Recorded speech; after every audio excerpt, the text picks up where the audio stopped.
August 7th, 2023. It was a tough day for us today. We got up and got ready for school, still sad about what happened. Meanwhile, Mom and Dad were just waking up and talking in their room while watching the news. "Richard," Mom said with a hint of gloominess in her voice, "was I too hard on the boys last night?" "Of course not," Nicole, Dad said. "The punishment should fit the crime, I always say. What those boys did was unforgivable and irreversible. They'll have to live with that for the rest of their lives. This punishment ensures that they never do this again." "But now that I think of it, a whole 4 months in their room is a bit much," Mom continued, "especially for Darwin. I know he tried to stop Gumball from doing this, but he's way too naive and can be easily manipulated. He didn't know any better." "True," Dad said, "but certain behaviors cannot be tolerated. Therefore, if Darwin went along with Gumball's plan, even if he can be easily manipulated, he should be punished just as severe as Gumball, maybe a tiny bit more."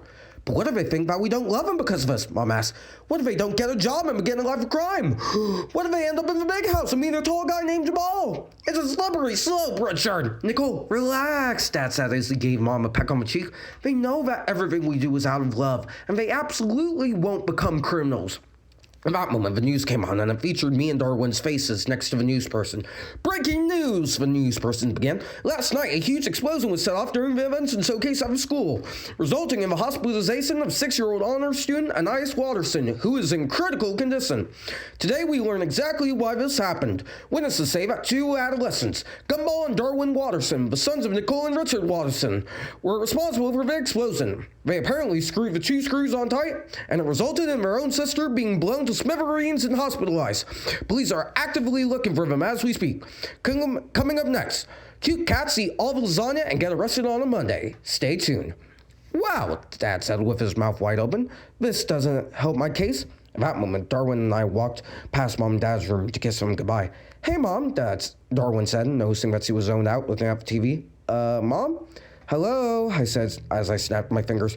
"Ground control to Major Mom." At that moment, Mom threw a nearby lamp out the window in a fit of rage and sat on the bed, tears visibly pouring down her face. Darwin and I looked in shock at the scene before us and tried to break the silence. "So, asked Darwin, "do you want to talk about it?" Are you guys crazy?" Mom yelled. "Well, people of your generation neglect their mental health too much," I said. "So, what's on your mind?" "I just feel like I'm not good enough, Mom cried with tears rolling down her face. "I give you guys the resources you need. I do everything around the house. And heck, I even funded a trip to Cancun for Anais' student abroad trip. But now with this mess, I just feel like a failure." "Mom," Darwin said, giving her a hug, "you aren't a failure. If anything, we are. We should have listened." "Look, Darwin," Mom said, "you're a good kid, both you and Gumball. It just scares me. You two are so smart, but you act so stupid at times." "I just don't know what to do." With that statement, I rolled my eyes and went up to Mom with a blank look on my face. "Maybe get off our asses," I said under my breath. "I'm sorry, what?" snapped Mom, looking at me like she was about to kill me. "What? I don't know," I said, trying to act like nothing happened. "And I hate the situation we're in right now," said Mom. "We do too," said Darwin. "But we're sure Anais will be okay. She's strong. Everything will be all right." At that moment, Mom smiled at the both of us and kissed us both on the heads. Said Mom, "you guys better go catch the bus. I'll see you after school." "I love you, Mom," we both said as we headed out to catch the bus. We were happy about how the talk went, and we thought things would be drama-free from here on out. But when we got to the school, things got out of hand quickly. Everywhere we turned, our faces were plastered in the halls, classrooms, and the lunch special for the day was even called the Catch Gumball and Darwin soup. Every time we would try to talk with someone, they'd either give us a dirty look, call us a mean name, or run away from us while doing both. Yes, what we did was bad, but we didn't deserve any of the insults over a simple mistake. But things quickly escalated near the end of the day. Darwin and I were walking to our next class when we were stopped by the Valley Gang. The Valley Gang were some of the most feared people in all of Elmore Junior High. There was Ink the Squid, who went to jail for inking a teacher of not getting a good grade on a test.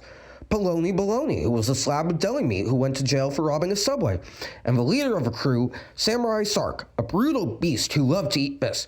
Well, said Samurai Sark, "if it isn't the 2 animals who caused our starter student to be sent to the ICU."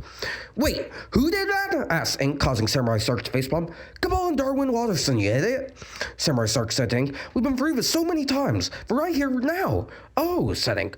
"Look," I said in fear, "we don't want any trouble. It was a simple mistake. We just wanted to help our sister out. By screwing two screws together when you weren't even sure if they were meant to be screwed in? Yelled Samurai Sark. You know, we have a way of dealing with people like you. What are you gonna do? Darwin asked, puffing up his chest. Serve us your deli friend on a platter? We are actually quite hungry. There was silence for a bit before the group started breaking out into hysterical laughter. Wow, Gumball, said Ink as he threw a paper ball at Darwin. I don't know how this idiot is your brother. At that moment, I caught the paper ball and said in the most Rachel of voices, say that again about my brother, and you're gonna regret it. It was at this moment I knew I messed up. Oh, yeah, Samurai Sark said as he grabbed me by the shirt. You trying to pick a fight, Walterson? I'll give you a fight. 6 p.m. tomorrow night. Meet us by the dumpsters. We'll show you what we do to people we don't like. At that moment, Samurai Sark threw me down and left the area with the rest of the Valley gang. Darwin picked me up and brushed me off with a worried look in his eyes. Gumball, yelled Darwin. Are you crazy? He's 10 times your size. Well, I wasn't going to let him puss you around, I said. Also, you can't instigate situations all the time. It just turns things from bad to... At that moment, I saw her, a young girl with red hair, a blue crop top, and hazel eyes walked up to us with a concerned look in her eyes. From the moment I saw her, I knew that it was love at first sight. Hey, she said as she walked up to us. Are you okay? I saw those guys were messing with you two. I said, trying to figure out words to say like a teen boy asking a girl to prom. We're good, yeah. I'm Gumball, and this is my brother Darwin. Nice to meet you, said Darwin. Same to you, said the girl. I'm Chelsea. Chelsea Van Der Sea. It's Dutch. Oh, nice, I said. So, are you new here? Yeah, said Chelsea. I transferred here from the Fine Arts Academy. I was studying to be a dancer in polo over there, but then I heard that Elmore Junior High has a great drama club, so I figured I'd transfer over there. Nice, I said, still in my simp gaze. So, will I see you again? Chelsea asked. Yeah, I said. Maybe during lunch tomorrow? Sir, Chelsea said, noticing that I might have a crush on her. Let's go with that. Sounds good, my love, I said before putting my hands over my mouth, realizing what I just said. Sounds good. Chelsea giggled a bit after I said that as he walked away. Darwin smiled after noticing I had a crush on her.